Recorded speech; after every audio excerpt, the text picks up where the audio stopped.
Hah? 6 warga Indonesia di Jepang ditangkap karena diduga terlibat dalam penadah barang curian.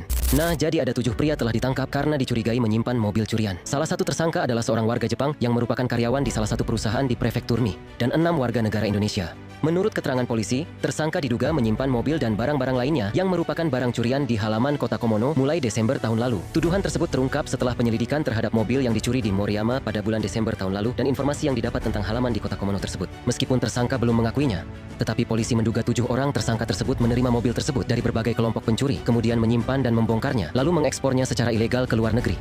12月、森山区で盗まれた乗用車の捜査やヤードに関する情報提供から今回の容疑が浮上しました。警察は認否を明らかにしていませんが、7人が複数の窃盗グループから車を受け取り、保管・解体した後、海外へ不正に輸出していたとみて調べています。